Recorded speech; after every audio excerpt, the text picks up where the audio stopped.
Aujourd'hui, je vous fais une petite vidéo pour vous montrer la rallonge de canon que j'ai fabriquée, qui a aussi un tuner incorporé. Je vais vous montrer comment on peut fabriquer ça facilement. C'est pas compliqué.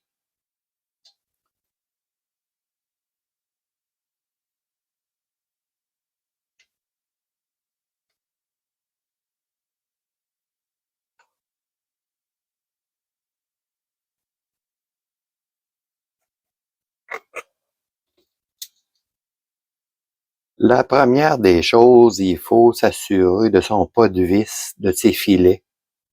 Moi, c'est du 1/2 28, mais je sais qu'il existe du 1/2 20. Vous vérifierez ça avant de commander cette pièce-là. Cette pièce-là, je l'ai commandée sur Amazon pour 20 $. Elle a la particularité qu'elle a 3 grandeurs. Au début, je savais pas quelle j'allais utiliser, fait que j'ai commandé celui-là. Mais on peut n'acheter que juste une grandeur si on veut.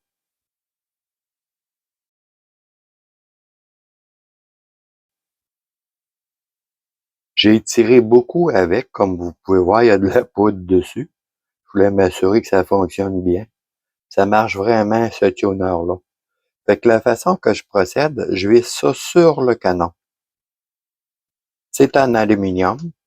C'est assez solide pour faire la job. C'est vraiment bon.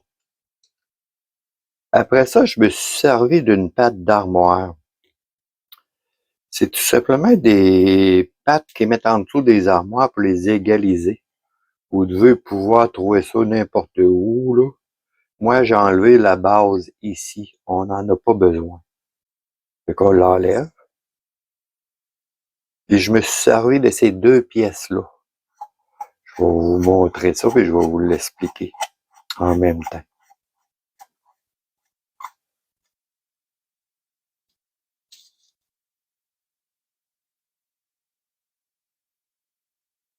Fait que la première partie est ici.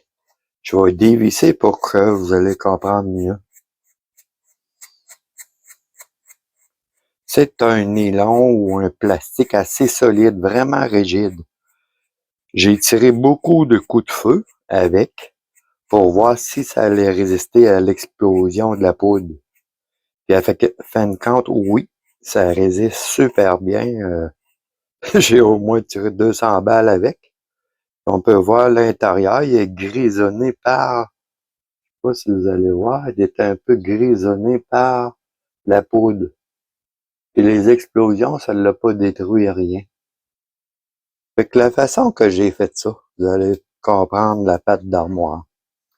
Ce que j'ai fait, j'ai pris une petite scie, puis j'ai coupé ça ici. J'ai enlevé ce bout-là, que j'avais pas besoin.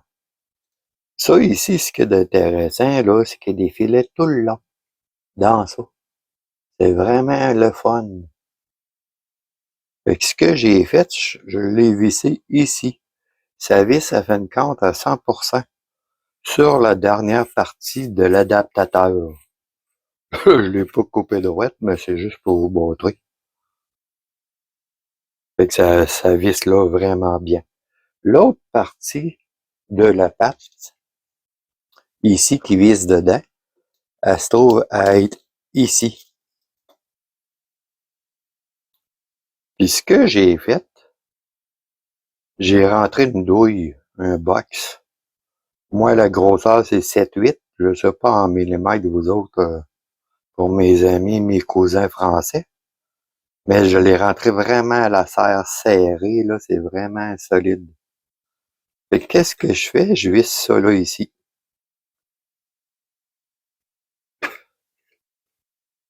Ça visse vraiment longtemps, ça vient s'appuyer ici sur l'autre grosse.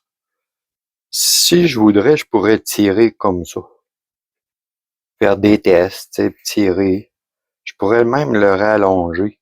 Si j'avais besoin, je pourrais recouper lui, le mettre là, puis mettre d'autres choses à l'intérieur. On pourrait le rallonger tant qu'on veut, si on veut.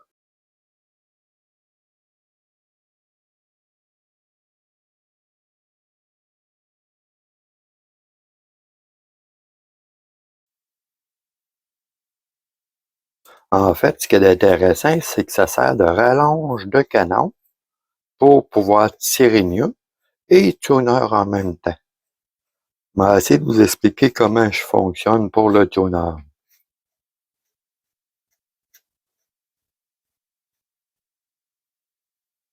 Les premiers tests, on peut arriver et tirer comme ça. Moi, j'ai été vraiment chanceux. Tout de suite, wow, ça l'a groupé. Beaucoup mieux.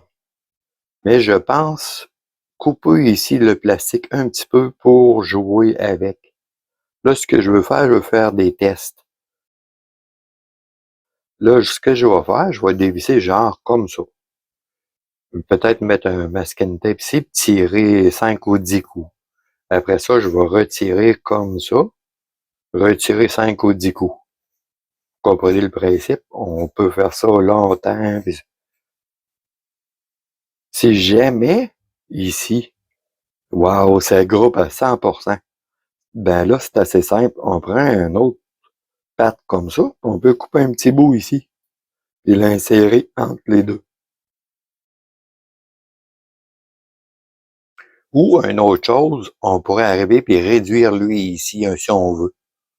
Couper un peu puis réduire. C'est le principe. Fait que c'est assez facile à fabriquer, c'est pas compliqué.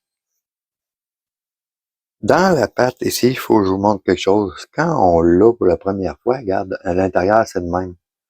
Fait que j'ai tout simplement percé un petit trou rond pour que le plomb passe. C'est des choses qu'on peut faire soi-même. L'avantage de ce système-là, c'est qu'on peut tirer avec la même balle avec 2 carabines.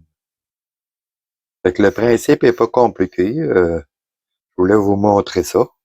Comme de quoi que c'est faisable, ça coûte pas cher. Ici, ça coûte à peu près 20 $, ça. La pâte de plastique, c'est vraiment pas cher non plus. Une douille, ben non plus, c'est pas cher. C'est tout du matériel pas dispendieux pour l'essayer. Fait que si vous aimez ça, ben likez la vidéo, partagez-la, montrez-la à vos amis, parlez-en. Montrez-les sur les forums, sur Facebook. Ça va aider plein de monde qui ça le tente de tirer plus précis avec le carabine. Puis en plus, ça donne un beau look. Ça fait comme un genre de silencieux si on veut. Bien sûr, il y a des douilles noires pour ceux-là qui voudraient que ça soit encore plus beau. Puis ça ici, il existe plein de systèmes différents. Je vais vous mettre une photo sur Amazon. Là, vous pouvez en acheter vraiment, vraiment des différents. Moi, j'avais pris lui parce qu'il y avait 3 sortes de filets. Là. En tout cas, ça fonctionne. Vous pouvez voir ça dans mes autres vidéos. J'en parle beaucoup des tuners et des tests de tuners. Amusez-vous à tirer avec ça, puis vous me le direz dans les commentaires si vous avez amélioré vos groupes, vous autres aussi. Ça m'intéresse de le savoir. Bon, tire les amis, amusez-vous.